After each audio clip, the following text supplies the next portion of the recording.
So hello everyone, welcome to the discussion. और guys अभी का जो टॉपिक है ना वो बहुत ही इंपॉर्टेंट है कि how to do a fast and quick revision. देखो, एक बात बहुत ईमानदारी से बताता हूँ, एग्ज़ाम में आप लोग देखो, आप लोग जो रिवीजन करते हो आप लोग कैसे रिवाइज करते हो कि मैकेनिक्स उठाया उसके सारे फॉर्मूला रिवाइज, इलेक्ट्रोस्टैटिक्स उठाया उसके सारे फॉर्मूला रिवाइज कर लिया, मैथमेटिक्स में कैलकुलस उठाया डिफरेंशिएशन उसका फॉर्मूला रिवाइज कर लिया, फिर एरिया डिफरेंट इंटीग्रेशन में गए वहाँ का फॉर्मूला रिवाइज कर लिया।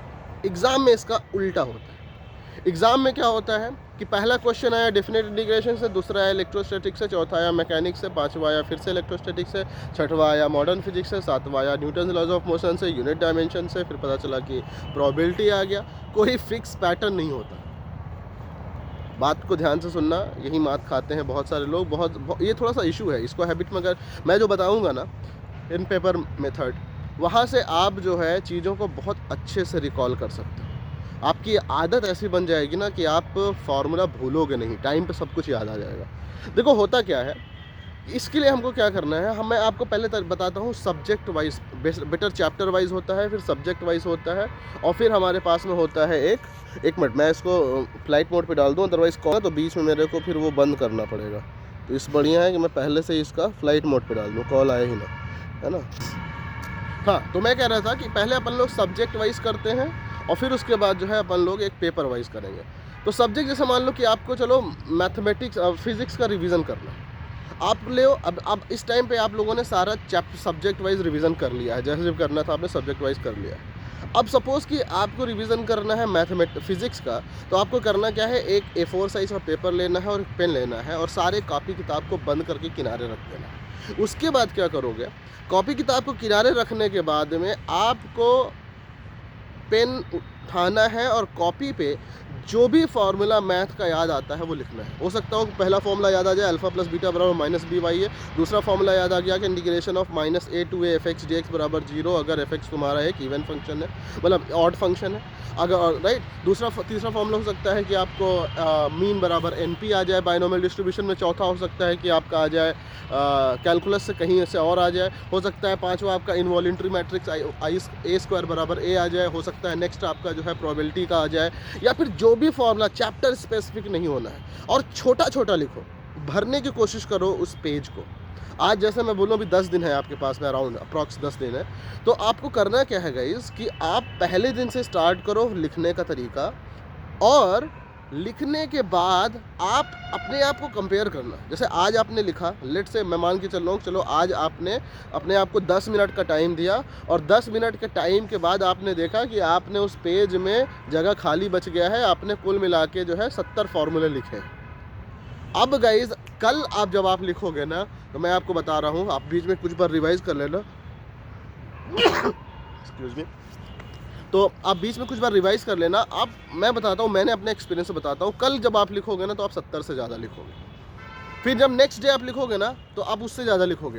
हो सकता है कि आप 7वें 8वें दिन जब आप लिखोगे ना तो हो सकता है कि आप 3 पेज भर डालो फार्मूले से और वो सारा मैथमेटिक्स कवर कर जाए। तो गाइज अपने आप को चैप्टर स्पेसिफिक मत बनाओ, अपने आप को सब्जेक्ट स्पेसिफिक बनाओ। और अगर आपका मैथमेटिक्स और फिजिक्स इस तरह से आपने रिवाइज कर लिया, तो नेक्स्ट आता है आपका AI एग्जामिनेशन के पॉइंट ऑफ व्यू से। उसमें मैं कहता हूँ कि 3 पेज लेकर चलो, अपने आप को टाइम दो 20 मिनट का या 15 मिनट का, और फिजिक्स या मैथ जो भी दिमाग में आए वो लिखते जाओ।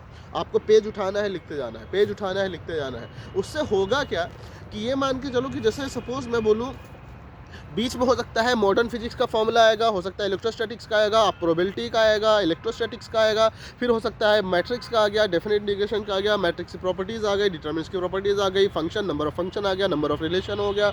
उसके बाद आपने पता चला कि 3D ज्योमेट्री का फॉर्मूला आ गया, फिर अचानक से आप मैकेनिक्स पे आ गए, फिर आप रोटेशन पे चले गए। आप जो फार्मूला आता है ना उसको भरते जाओ, और डेली ये काम जरूर करो सोने से पहले। उससे होगा क्या गाइस, बिलीव मी, जैसे ही 4-5 दिन बीतेंगे ना, आप देखोगे कि जितना आपने पढ़ा हुआ है, और जब आप लिख चुको ना, जब आपको 10 मिनट के बाद फार्मूला आना बंद हो जाए दिमाग में ना, तो आप उसको एनालिसिस करो यार कि क्या छूट गया। गाइस जो छूट गया है ना, वहीं पे मेहनत करने की ज़रूरत है, और कोशिश करो नेक्स्ट दिन आप उसको जो है उस फार्मूले को लिखो। ये पेन एंड पेपर मेथड मैंने अपने हर स्टूडेंट्स को बताया है, एंड बिलीव में जिन्होंने रैंक फोड़ा हुआ है वही लोग आके रिव्यू देते हैं, बोलते हैं सर इसने हेल्प किया है, लास्ट के दिनों में ये बहुत हेल्प किया है। और मैं हमेशा ही ऐसा करता था। मेरे पास सिंपल है कि शॉर्ट नोट्स बनाया और उस फॉर्मूले को रट्टा घोल के पी जाना है, और घोल के पीने का तरीका मेरा यही होता था। तो आपसे मैं एकदम रिक्वेस्ट करता हूँ कि ये 10 दिन तो कर ही लो। जितने फार्मूला याद है उसको फार्मूला में ज़रूरी नहीं है सिर्फ फार्मूला लिखो, हो सकता है इंपॉर्टेंट पॉइंट है आपको लिखना है कि यार ईएम वेव जो है कैसी वेव होती है, इलेक्ट्रोमैग्नेटिक वेव मैकेनिकल है या फिर लॉन्गिट्यूडनल है, ट्रांसवर्स है, लॉन्गिट्यूडनल है, मैकेनिकल है, नॉन मैकेनिकल है। आप ये पॉइंट्स भी लिखो इंपॉर्टेंट। हो सकता है आप ये भी लिखो कि कंप्रेशन रेयरफैक्शन किस में बनता है, साउंड वेव्स में लाप्लास करेक्शन क्या होता है ये भी लिखो। हो सकता है आप एक छोटी सी लाइन भी लिखोगे कि लाप्लास ने करेक्ट किया था न्यूटन के स्पीड वाले फॉर्मूले को। हो सकता है आप ये भी लिखोगे कि स्पीड किसकी डेंसिटी ज़्यादा होती है, राइट। हो सकता है आप एनर्जी बैंड गैप फॉर्मूला लिखोगे, किसका सिलिकॉन का ज़्यादा है कि जर्मेनियम का ज़्यादा है, जो भी है, राइट। तो आपके दिमाग में अपने आप को लिमिट नहीं करना है, जो जो याद आते जाना है उसको सबको लिखते जाना है। और उससे मैं आपको बता रहा हूँ इस तरीके से आप करोगे तो आप बिल्कुल फ़ायदे में रहोगे। आप इसको फॉलो करो और मुझे बताना कि how it help you. I am promising you it will help you, right. मिलते हैं नेक्स्ट वीडियो में। कोई भी डाउट है, जैसे ही किसी ने डाउट ही पूछा था कि सर कैसे अपन लोग फास्ट रिवीजन करें, तो मैंने ये बोला था अगर आपको लगता है कि ये हेल्प किया और अगर नेक्स्ट वीडियो आप किस टॉपिक पे जानना चाहते हो तो मुझको ज़रूर कमेंट करके बताना, right. See you in the next video, till then bye bye, take care.